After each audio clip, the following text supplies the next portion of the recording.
Welcome back to the Global Updates, bringing you the latest news from around the world, from the lush, sun-drenched orchards of Sinaloa, Mexico, where generations of farmers have tended mango trees with care and tradition, to the bustling aisles of American supermarkets. The mango's journey is a marvel of global logistics, a feat of coordination that spans thousands of miles, multiple borders, and countless hands. Yet this journey is also incredibly fragile, vulnerable to disruption at every step. Once considered an exotic treat reserved for special occasions, mangoes have become a beloved staple in American households. Their vibrant color and sweet flavor now brighten breakfast tables and summer picnics across the country. But behind this abundance lies a supply chain that is a delicate dance, one that depends on the unpredictable forces of weather, the availability of skilled labor, and the ever-shifting landscape of international trade. Today, September 23, 2025, that fragility is laid bare for all to see. Mango imports to the U.S. have slowed to a trickle, leaving shelves empty and consumers searching in vain. What was once taken for granted has suddenly become scarce, sparking a crisis that ripples through communities and industries alike. This isn't just about missing fruit in the produce aisle, it's a vivid illustration of how tariffs, climate change, and international trade disputes can disrupt the rhythms of everyday life. The mango shortage is a symptom of deeper vulnerabilities in our interconnected world. The absence of mangoes is a stark reminder of our reliance on global supply chains, systems that, while efficient, can be upended by forces far beyond our control. Under normal circumstances, a mango's journey from a Mexican farm to a New York grocery shelf takes just a matter of days, thanks to a tightly coordinated network of growers, shippers, and retailers working in harmony. But this year, that system has ground to a halt. Trucks are stalled at borders, negotiations are tense, and farmers are left wondering if their harvests will ever reach consumers. Industry leaders now face tough questions about how to diversify supply chains and ensure food security in an uncertain world. The outcome of this shortage will shape the future for farmers, businesses, and families on both sides of the border, forcing everyone to rethink how we grow, trade, and enjoy the foods we love. Mexico's dominance in the U.S. mango market is no accident. It's the result of decades of strategic investment, a unique blend of ideal climates, and a relentless drive to understand and cater to American consumers. Mexican growers have spent years perfecting their techniques, investing in modern irrigation, and adopting sustainable farming practices to ensure a consistent, high-quality product. They've also paid close attention to the evolving tastes of Americans, conducting taste tests and working with U.S. importers to deliver mangoes that are sweeter, juicier, and more visually appealing than ever before. Thanks to a staggered harvest season that stretches from early spring to late summer, Mexico can supply fresh mangoes for months on end. This unique advantage allowed Mexico to become the go-to supplier, meeting surging U.S. demand as mango consumption doubled over the past 2 decades, transforming the fruit from a niche treat into a supermarket staple. By 2023, Mexican mangoes accounted for over 60% of all U.S. imports, with popular varieties like Kent and Ataulfo specifically cultivated to match American preferences for flavor, texture, and shelf life. At the height of the season, Mexico supplied up to 97% of the mangoes found in U.S. stores, making American retailers and logistics networks deeply dependent on a steady, uninterrupted flow from south of the border. For thousands of Mexican growers and their communities, the U.S. market became a vital economic lifeline, providing jobs, stability, and opportunities that transformed rural regions. This deep integration fueled decades of growth, forging strong trade ties and mutual prosperity. But it also set the stage for today's unprecedented disruption, as both countries became more intertwined than ever. When Mexico's supply chain falters, the entire system feels the shock waves, from farm workers to supermarket shelves. The U.S. market's reliance on Mexico is both its greatest strength and its most significant vulnerability, a double-edged sword that leaves both sides exposed to risk. Now, as new challenges emerge, that dependence is being tested like never before, threatening to reshape the future of the mango trade for both nations. 2025 began with optimism. Mexican mango production was forecast to rise 12%. By June, shipments hit record highs, and retailers expected a strong finish. But as summer waned, the flow of mangoes slowed dramatically, ending the season weeks early. Irregular weather, unexpected temperature swings, and rainfall compressed the harvest, leaving trees bare by September.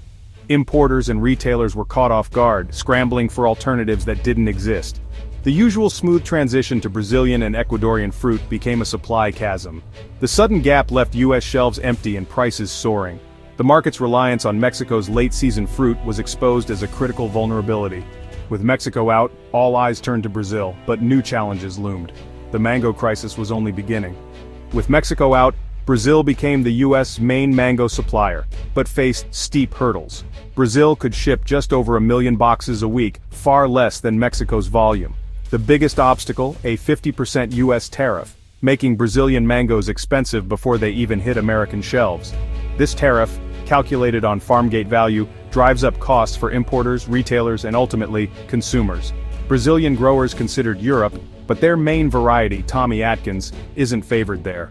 With Europe closed off, the U.S. remained the only major market, despite the punishing tariff.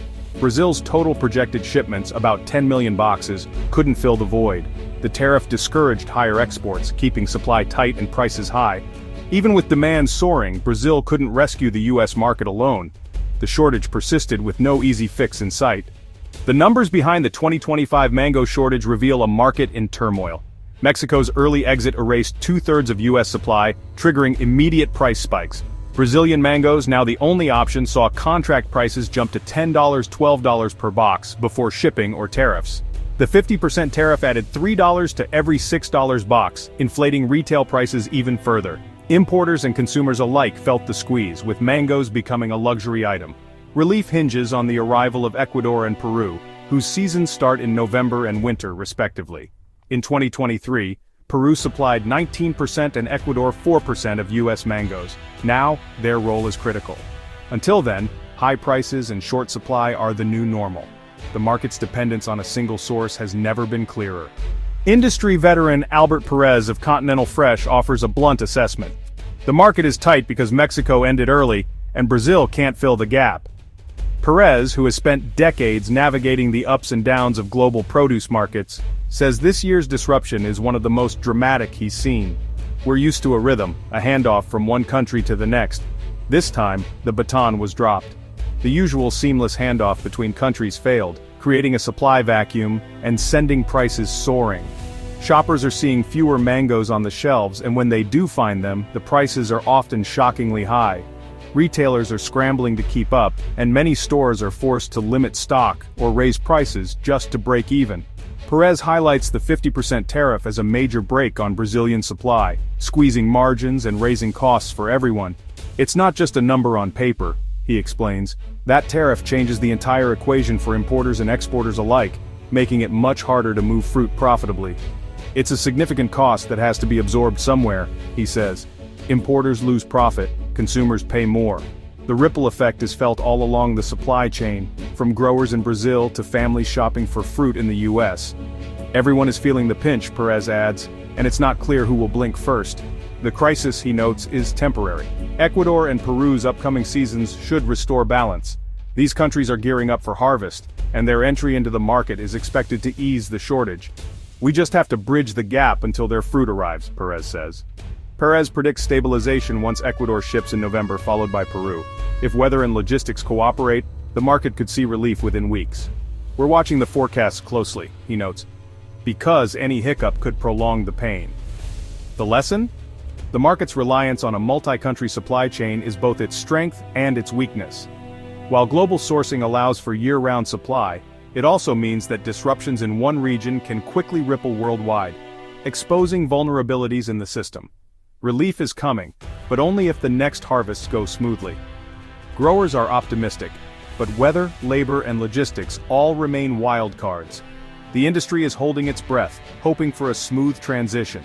For now, the shortage is a wake-up call for the entire industry. Experts are urging companies to rethink their sourcing strategies and prepare for more volatility in the future. The future depends on adaptability and smarter trade policy. As Perez puts it, we need to build a system that can weather these storms, because they're not going away. The mango shortage is hitting Americans at the checkout. What was once affordable is now a luxury. Retailers face empty shelves while families cut back on a healthy favorite. Mexican growers lost late-season income, and uncertainty clouds future planting decisions. The 50% tariff on Brazilian mangoes has sparked trade tensions, with Brazil calling it protectionist. Industry leaders urge US, Mexico, and Canada to resolve disputes and stabilize trade. The crisis also spotlights food equity. Rising prices put fresh produce out of reach for many. Public health goals suffer when nutritious foods become unaffordable. The less stable, affordable food supply chains are vital for economic and social well-being. With Mexico and Brazil struggling, other nations see opportunity in the US mango market. Ecuador's season, starting in November, is the first hope for relief. Importers are counting on a strong harvest. Peru, the second-largest supplier, will play a key role through winter and spring. Smaller players like the Dominican Republic are also stepping up, shipping notable volumes. These countries can't replace Mexico, but they offer crucial flexibility during supply gaps. The crisis may accelerate efforts to open the U.S. market to new exporters from Asia and Africa. Strict U.S. regulations remain a barrier, but the shortage could spur change. The future of the mango market may be more diverse and more resilient. As autumn 2025 unfolds, all eyes are on Ecuador's mango season. Its success will signal if relief is near. Any delays or weak harvests could prolong high prices and scarcity. The 50% Brazilian tariff remains a flashpoint. Policy changes could quickly alter supply dynamics. Mexican growers are reassessing strategies, possibly investing in climate resilience and late-season varieties. New sustainability regulations may reshape future exports. The shortage has exposed the risks of relying on a single source. The next few months will test the supply chain's adaptability and the industry's willingness to diversify. For consumers and businesses alike, the mango's journey is a story to watch and a lesson in global interdependence.